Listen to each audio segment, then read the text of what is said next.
Kalau ada orang bilang Tuhan di arsy bertempat dan di langit, bukan orang yang bilang. Allah sendiri yang memberikan informasi. Sumastawa alal arsy, kata Allah. Bukan orang yang bilang. Kok bisa bilang orang? Bukan orang, Pak Nuruddin. Al-Quran sendiri yang bilang. Masa agak beriman sama Al-Quran? Kalau melihat fakta akidahnya, justru Harry Pras Al-Wahabi ini yang mengalami salah satu dari dua hal. Yang pertama, beriman kepada sebagian ayat Al-Quran, tapi tidak beriman kepada sebagian ayat Al-Quran yang lain. Yang kedua, mentakwil ayat yang bertentangan dengan akidahnya, tapi tidak mentakwil ayat Al-Quran yang sesuai dengan akidah Harry Pras Al-Wahabi.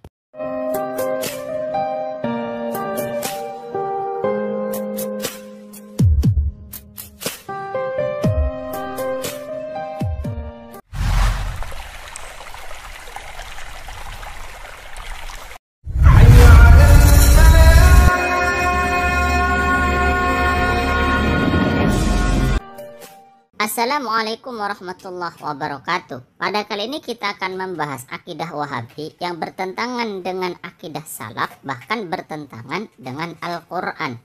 Kata Wahabi, Al-Quran itu tidak boleh ditakwil.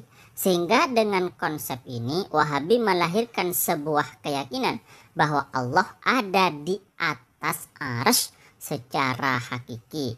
Jadi Allah ada di atas dan di bawahnya Allah itu ada arsy. Dan kemudian ada makhluk, ada bumi dan lain sebagainya. Di antara dalil Wahabi yang sering didengung-dengungkan bahwa Allah itu ada di atas arsy adalah ayat Ar-Rahmanu 'alal arsy istawa.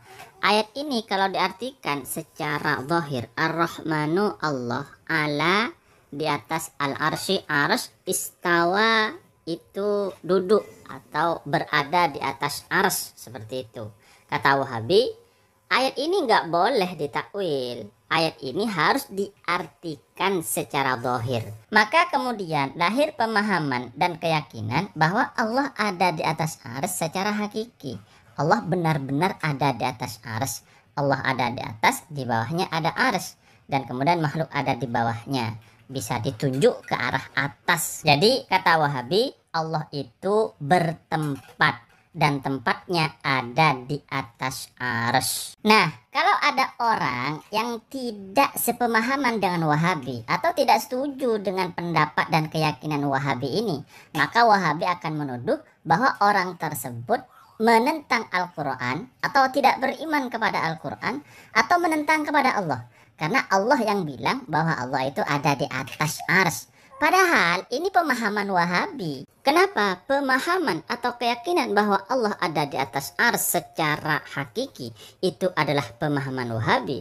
Karena banyak ayat Al-Quran yang mengatakan secara zahir, secara makna hakiki bahwa Allah Ta'ala bukan ada di atas arsy. Jadi banyak ayat Al-Quran kalau kita artikan secara zahir itu Allah tidak bertempat di atas arsy. Bahkan Allah bertempat ada di bumi dan lain sebagainya. Tetapi ayat Al-Quran ini oleh Wahabi ditakwil. Ini contoh ayat Al-Quran yang menjelaskan bahwa Allah bukan bertempat di atas arsy, yaitu wahwa ma'akum aynama kuntum. Kalau kita artikan secara zahir, wahwa dan Allah ma'akum bersama kalian, bersama umat manusia.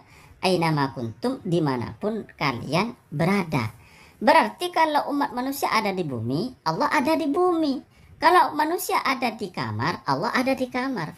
Ini pemahaman ayat Al-Quran secara zahir seperti ini. Kalau Wahabi anti takwil, tidak mau takwil dan mengatakan bahwa takwil itu adalah bid'ah, sesat, masuk neraka, maka ayat ini tidak boleh ditakwil juga. Tapi di dalam masalah ayat ini Wahabi sama dengan Ahlus Sunnah wal Jamaah bahwa ayat ini ditakwil.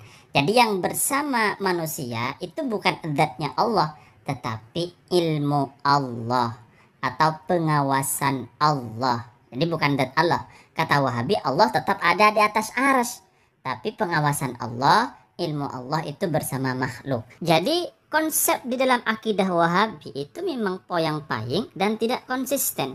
Di dalam ayat Ar-Rahmanu 'alal arsy istawa itu tidak boleh takwil, yang kemudian menimbulkan pemahaman Allah ada di atas arsy secara hakiki.